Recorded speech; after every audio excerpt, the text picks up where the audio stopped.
Hello everyone, welcome to my YouTube channel math solutions by Hemlata Parihar. आज हम एक new chapter start कर रहे हैं, chapter 4 linear equation and inequalities in two variables. तो लीनियर इक्वेशन होती क्या है, सबसे पहले हम ये समझेंगे कि लीनियर इक्वेशन क्या होती है। मैंने आपको चैप्टर 3 में बताया था लीनियर इक्वेशंस या लीनियर पॉलिनोमियल्स क्या होते हैं। ऐसा पॉलिनोमियल जिसमें वेरिएबल की हाईएस्ट पावर कितनी हो 1। तो यहाँ पर x, y, z सब के सब क्या होंगे वेरिएबल्स, लेकिन उनके ऊपर उनकी हाईएस्ट पावर जो है डिग्री उसकी कितनी होनी चाहिए 1। तो ऐसा वेरिएबल या ऐसा पॉलिनोमियल या ऐसी इक्वेशन जिसमें वेरिएबल की हाईएस्ट पावर 1 हो वो कहलाती है लीनियर इक्वेशन। अब हम क्योंकि यहाँ पर ग्राफ पढ़ेंगे, ठीक है, तो ग्राफ में लीनियर इक्वेशन से क्या मीनिंग है, लीनियर इक्वेशन का क्या मीनिंग है यहाँ पर कि ऐसी इक्वेशन जिसको हम ग्राफ के अंदर प्लॉट करें तो वहाँ से उसको वो स्ट्रेट लाइन अगर बने, ग्राफ में अगर स्ट्रेट लाइन बनती है उस इक्वेशन से तो वो क्या कहलाएगी linear equation. In general form क्या कहलाएगी, general form of linear equation. General form की बात करें हैं तो लीनियर इक्वेशन की जनरल फॉर्म होती है ax plus B is equal to 0 where a and b is not equal to 0। ax plus B ये क्या है लीनियर इक्वेशन है, और इसको अगर हम ग्राफ बनाएंगे इसका तो ग्राफ में हमेशा एक स्ट्रेट लाइन बनेगी।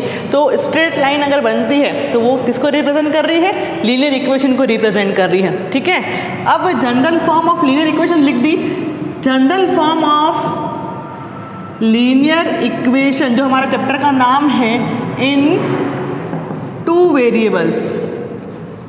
वेरिएबल्स में लीनियर इक्वेशन कौन सी होगी, जहाँ पर सिर्फ एक ही वेरिएबल है x। टू वेरिएबल्स की लीनियर इक्वेशन क्या होगी, ax plus by plus c is equal to 0। यहाँ पर टू वेरिएबल्स कौन कौन से हैं, x एंड y। यहाँ पर टू वेरिएबल्स है a, b and c are real numbers.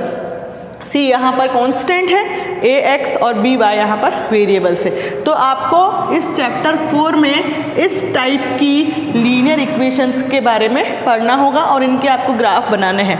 फिर आपको यहाँ पर two equations, pair of linear equation दी होगी, तो pair of linear equation in two variables कि अगर हम पेयर की बात करें तो उसकी जनरल फॉर्म क्या होती है, a1x plus b1y plus c1 is equal to 0, और दूसरी इक्वेशन होगी a2x plus b2y plus c2 is equal to 0 है यही है। लेकिन क्योंकि यहाँ पर हम पेयर की बात कर रहे हैं, टू इक्वेशंस की बात कर रहे हैं, इसलिए a और b की प्लेस पर a1 a2 और c की जगह पर c1 c2 आ गया है। आपको यहाँ पर टू इक्वेशंस दी है, इसका मतलब कि अगर हम ग्राफ बनाएंगे तो वहाँ पर भी उस ग्राफ में टू स्ट्रेट लाइन्स मिलेंगी, ठीक है।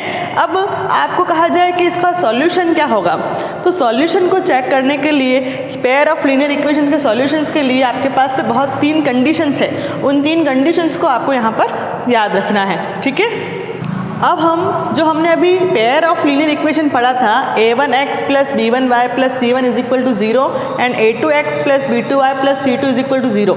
इन दोनों इक्वेशंस से डिफरेंट कंडीशंस मिल रही है हमको। उन कंडीशन का क्या नेचर है, उन दोनों इक्वेशन से जो ग्राफ बनाएंगे हम, उनका कैसा ग्राफ बनेगा, कैसा रिप्रेजेंटेशन होगा, कैसी इक्वेशंस होगी, उन सब के बारे में यहाँ पर इस टेबल में लिखेंगे। तो हमारी इन दोनों इक्वेशन से जो हमारी पहली कंडीशन है वो है if a1 upon a2 is not equal to b1 upon b2, कि a1 अपॉन a2 और b1 अपॉन b2 आपस में अगर इक्वल नहीं हो, then nature of lines graphically. तो ऐसी कंडीशन में जो हम ग्राफ बनाएंगे उसमें ग्राफ में लाइंस कैसी होगी, इंटरसेक्टिंग लाइंस कि जो हम ग्राफ बनाएंगे इन दोनों इक्वेशंस का, जो 2 लाइंस बनेंगी वो दोनों क्या करेंगे, आपस में एक दूसरे को इंटरसेक्ट करेंगे किसी एक पॉइंट पर।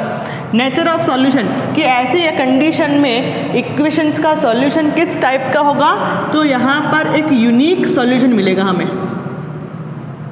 Unique solution. यूनिक सॉल्यूशन का मतलब कि यहाँ पर इसका कोई एक ही सॉल्यूशन आएगा, x = 1, y = 2, मतलब कि कोई एक वैल्यू आएगी आपके पास में x की और y की, यूनिक वैल्यू होगी, उसका सेम आंसर और नहीं हो सकता है। ठीक है, सिस्टम की वो कंसिस्टेंट है या इनकंसिस्टेंट। कंसिस्टेंट का मतलब कि वो एग्जिस्ट करती है या नहीं करती है। तो ऐसी कंडीशन में if a1/a2 is not equal to b1/b2 है, इस कंडीशन में ये इक्वेशन होगी कंसिस्टेंट। ठीक है, फिर ग्राफिकल रिप्रेजेंटेशन कि अगर हम ऐसी इक्वेशंस का जिसमें a1/a2 is not equal to b1/b2 हो, ऐसी इक्वेशन का यदि हम ग्राफ बनाएं तो ग्राफ में ऐसी इक्वेशन का ग्राफ कैसा बनेगा, तो हमने पहले ही लिख दिया था कि यहाँ पर लाइंस कैसी आएगी, इंटरसेक्टिंग लाइंस। तो इनका ग्राफ बनाने पर हमको जो 2 लाइंस मिलेंगी वो दोनों लाइंस किसी एक पॉइंट पर इंटरसेक्ट करेगी और यही पॉइंट इसका सॉल्यूशन होगा, आंसर होगा। जहाँ पर वो लाइंस इंटरसेक्ट करती है वहीं पर आपको x की और y की 2 वैल्यूज़ मिलेगी, वही उसका आंसर होता है। तो वो ये हो गई हमारी फर्स्ट कंडीशन। सेकंड कंडीशन है if a1/a2 equal to b1/b2 equal to c1/c2, कि हम a1/a2, b1/b2 और c1/c2 फाइंड करें और तीनों की वैल्यू सेम हो। ऐसी कंडीशन में क्या होगा कि जब हम इनका ग्राफ बनाएंगे तो ग्राफ के अंदर जो लाइंस है वो कॉन्साइड करेगी,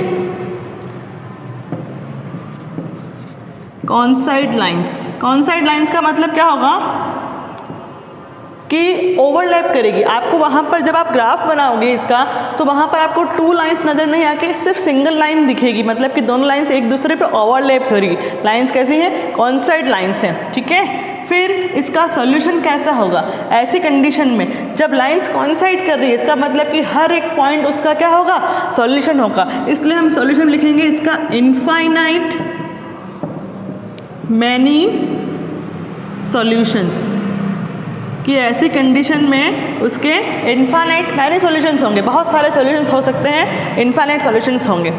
सिस्टम में कंसिस्टेंट होगी या इनकंसिस्टेंट, क्योंकि इसके सॉल्यूशंस है इसलिए ये इक्वेशन भी कंसिस्टेंट होगी, कंसिस्टेंट हो गई। ग्राफिकल रिप्रेजेंटेशन कैसा होगा, जब हम अगर ग्राफ बनाएंगे इसका तो ऐसी कंडीशन में आपको जो लाइंस मिलेंगी वो 2 लाइंस नज़र नहीं आके एक सिंगल लाइन होगी और इसके इनफाइनाइट मैनी सॉल्यूशंस होंगे, मतलब कि हर एक पॉइंट इसका एक आंसर है। तो आपको यहाँ पर 2 लाइन नहीं दिखेगी, सिंगल लाइन है, इसलिए हम क्या बोल रहे हैं, लाइंस आर कॉन्साइड।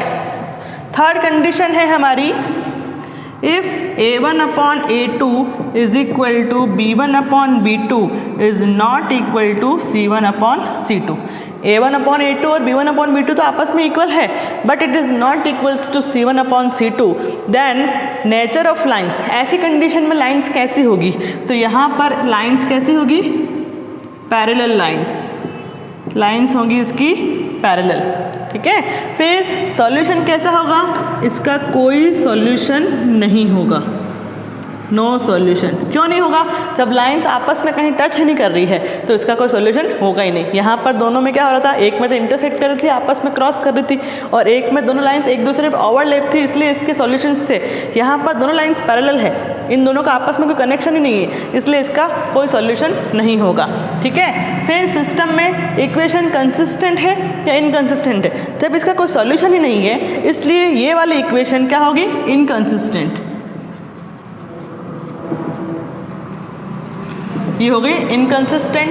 और जब इसका ग्राफ बनाएंगे तो ग्राफिकल रिप्रेजेंटेशन में जो लाइंस होंगी वो कैसी होगी, पैरेलल लाइंस, मतलब कि दोनों लाइंस एक दूसरे के पैरेलल होगी, आपस में आगे कितना भी हम एक्सटेंड करें ये दोनों लाइंस नहीं मिलेगी।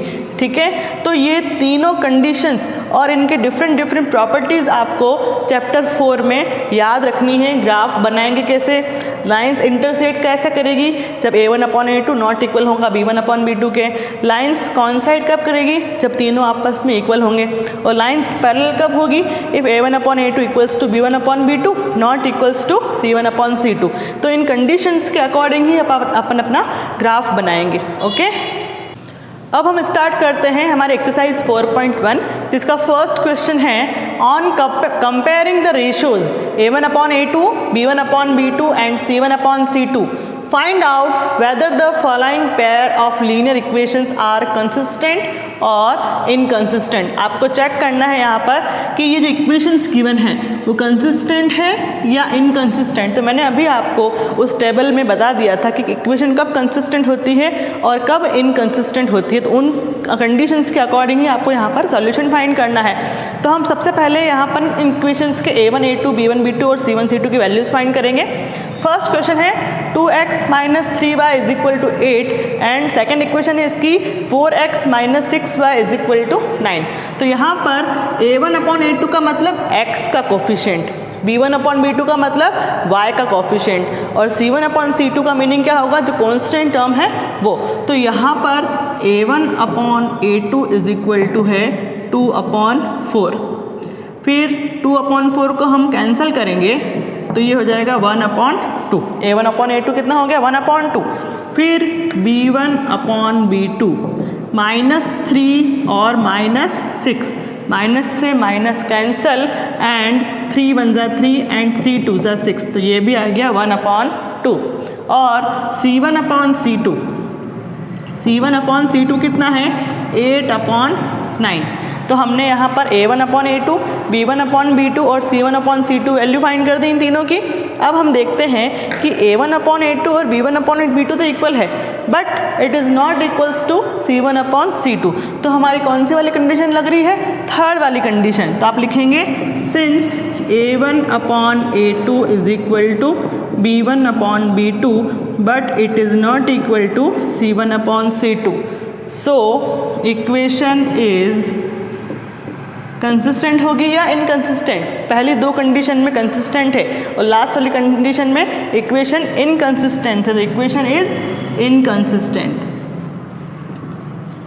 इस तरह से आपको यहाँ पर इक्वेशंस को देखकर चेक करना है कि वो इक्वेशन किस टाइप की है, कंसिस्टेंट है या इनकंसिस्टेंट है। फिर सेकंड है 3x - y = 2 and 6x - 2y = 4। यहाँ पर भी पहले a1/a2 फाइंड करेंगे, 3/6 कैंसिल होने पर मिलेगा हमको 1/2। b1/b2 फाइंड करेंगे, -1/-2, माइनस से माइनस कैंसिल, तो ये हो गया 1/2। c1/c2 2/4 कैंसिल होने पर ये भी हो जाएगा 1/2। a1/a2, b1/b2 and c1/c2 all are equal, so condition number second आप लिखेंगे since a1/a2 = b1/b2 = c1/c2 therefore equation is consistent. ठीक है, इस तरह से यहाँ पर ये वाली इक्वेशन कंसिस्टेंट होगी क्योंकि तीनों आपस में इक्वल है। थर्ड है 2x - 2y = 2 and 4x - 4y = 5। तो यहाँ पर भी हम फर्स्ट a1/a2 फाइंड करेंगे, 2/4 1/2। a1/a2 आ गया, b1/b2 -2/-4, तो ये कैंसिल होने पर मिलेगा हमें 1/2 एंड c1/c2 = 2/5। कौन सी कंडीशन लग रही है, ये a1/a2 और b1/b2 तो आपस में इक्वल है बट c1/c2 नॉट इक्वल है, तो आप लिखेंगे since a1/a2 = b1/b2 is not equal to c1/c2 therefore equation is inconsistent. ठीक है, कंडीशन नंबर थर्ड है इनकंसिस्टेंट वाली। फिर क्वेश्चन नंबर 4 है 4/3x + 2y = 8 and 2x + 3y = 12। तो यहाँ पर भी फर्स्ट a1/a2 हम चेक कर लेते हैं, 4/3 और अपॉन में ये क्या आ जाएगा 2, a1 और ये अपॉन में a2 है तो a2 की वैल्यू कितनी है 2। तो यहाँ पर ये 2 1 जा 2 और 2 2 जा 4, तो हमको a1/a2 कितना मिला 2/3। फिर B1 upon B2, B1 upon B2 यहाँ पर है 2 और अपॉन में 3, B1 अपॉन B2 आ गया 2 अपॉन 3। C1 अपॉन C2 है 8 अपॉन 12, 4 से कैंसिल हो रहा है, 4 2 ज़ा 8 एंड 4 3 ज़ा 12। तो अब आप देख सकते हैं A1 upon A2, B1 upon B2 and C1 upon C2 all are equal. Since A1 upon A2 is equal to B1 upon B2 is equal to C1 upon C2, therefore equation is consistent. ठीक है, इस तरह से आपको इन pair of linear equations जो आपको given है, इन पेयर्स में से इक्वेशन को सेपरेट करना है कंसिस्टेंट और इनकंसिस्टेंट में। ओके, यदि आपको मेरी वीडियो पसंद आई है तो प्लीज़ वीडियो को लाइक कीजिए, चैनल को सब्सक्राइब कीजिए और वीडियो को ज़रूर दूसरों के साथ में शेयर कीजिए। Thank you.